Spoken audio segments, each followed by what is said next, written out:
Chairman, I was concerned to learn that the only approved metals depositories used for deliveries on gold and silver futures contracts are heavily concentrated in the single geographic region around New York City.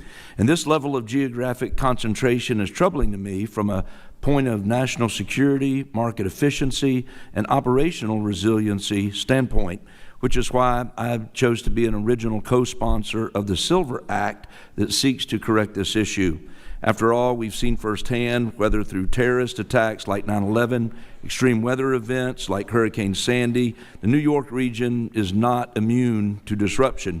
And so concentrating critical financial infrastructure in a single region like New York does tend to create potential risk and vulnerabilities that we just wouldn't accept in other sectors, especially one that is so crucial to our financial system.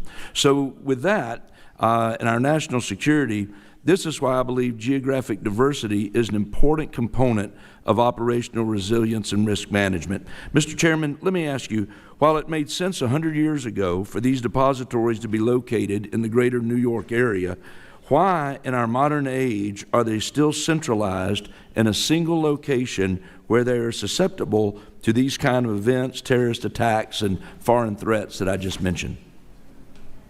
Well, Congressman, as a regulator of our commodity derivatives markets, it's absolutely critical that we have deliverable supply available, as it's possible to take our futures contracts to delivery.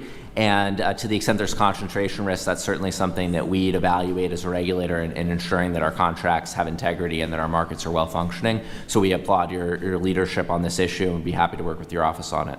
Super. So are you willing to study whether the current concentration of precious metals depositories in a single geographic area does pose a systemic risk to market stability and our national security?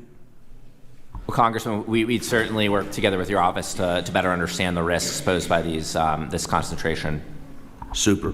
Well, these markets really were designed to help participants manage and mitigate risk, so it stands to reason that we should also ensure the market structure itself is resilient and capable of mitigating its own risk. Real quickly, and before we break for votes, my colleague, Mr. Messmer, brought up the issue, and I've been a pastor for 37 years, so I'm well aware of the fact that churches often operate with a limited administrative and financial resources. He mentioned the problem and you addressed the issue. I want to go a little bit further. In 2014, the CFTC issued a no action letter offering relief for church pension plans, and in 2017, a no action letter offering relief for university endowments. These policies have remained in place since they were issued across multiple administrations. However, we know these letters can be revoked at any time. As chairman, are you committed to continuing the precedent set by previous leadership, CFTC leadership, and maintaining these no action policies to protect our churches and nonprofits to not be treated as Wall Street actors?